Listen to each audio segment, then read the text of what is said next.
So George, The Banker is a film about unsung heroes who come together. They took a risk and they changed history. Tell us what drew you to making the film as a director.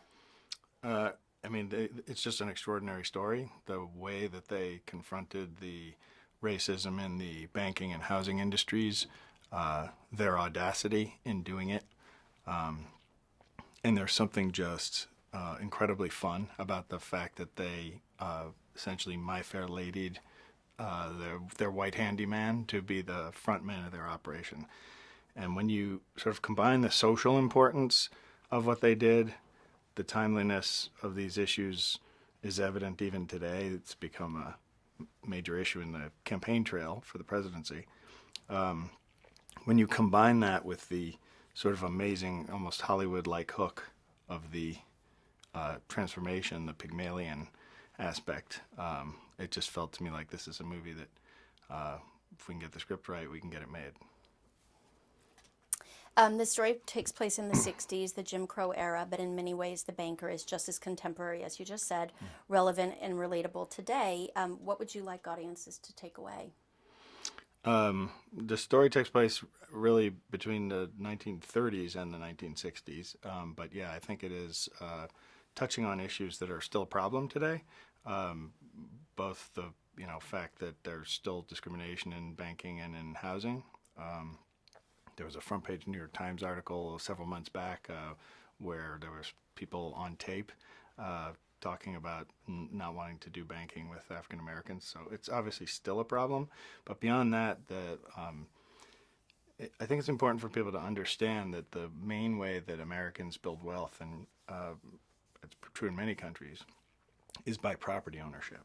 If a whole group of people, of Americans, are denied the ability to uh, acquire a home because they can't get loans or they can't get loans in certain neighborhoods, um, then it becomes very hard to build generational wealth and pass wealth down. And I just think that's something that's uh, not understood by a lot of people. So I hope the movie, in a very fun way, um, uh, allows people to see that issue. We've just finished celebrating Black History Month. The Banker tells the story of an important piece of Black history, and though it's inspired by true events, this central story of the film, as we said, is largely unknown. Why do you think that it's taken so long to hear the story, and how does it feel to be telling it now?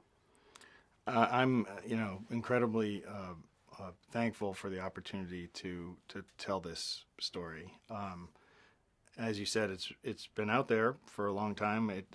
It's just that I think because of the nature of the story in the 50s and 60s, the incredible feats that they did prior to when the government really focused on them uh, were not really reported on. There was a little bit in Ebony and Jet magazine, but there wasn't much in the quote unquote mainstream white press, and so the story just disappeared, and these guys kind of got erased from history. And so I'm glad that the society's moved on to a place where we can dig this story up and show people what they did. Excellent. Um, the Bankers, obviously, it's an entertaining movie about a group of folks that defied the odds and beat the system that had been stacked against them. But how does humor play a role in the film?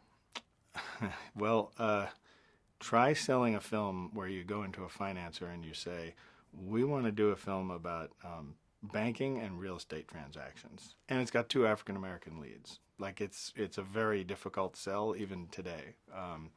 And So I think one of the things that my co-writers and I and Joel Vertel, the producer who brought the project to me, thought for a long time is there was clearly some comic nature in the relationship between Bernard and Joe as we did the research in it, but we felt like bringing that out in a big way and bringing out the humor and the kind of My Fair Ladying, Pygmalioning aspect of it was something that would really broaden its appeal. And I think it does that. If you get to see it in a big audience, it's there are a lot of laughs in the movie. Can you talk about a memorable experience or an anecdote from filming? Uh, well, meeting Sam Jackson for the first time after reading his masterclass book on directing, which is a terrifying experience. That was fun, and the production that we did in the Georgia State Capitol, which is standing in for the U.S. Capitol, it was both kind of awe-inspiring to kind of recreate these U.S. Senate hearings, which had a little bit of an almost McCarthy-ish sort of feel, as Bernard is getting kind of grilled by a panel of 9 white male senators. But also, it was just a very, very difficult day because we had to shoot an incredible amount of stuff in one day. So that was also memorable in a different way than meeting Sam. What do you hope that audiences will feel or think after watching the film?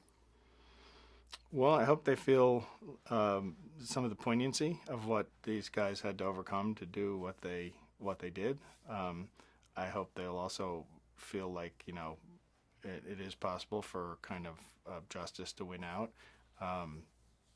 and I think it's I hope they think about the issues and think about what is possible. Like capitalism with discrimination allowed these guys to make millions of dollars. If you pull the discrimination out of the equation, it can do great things to kind of build wealth. So the social issues, looking back and saying we can't ever go back to this, but also the hopefulness of what a free economy can do if people are allowed to fully participate in it.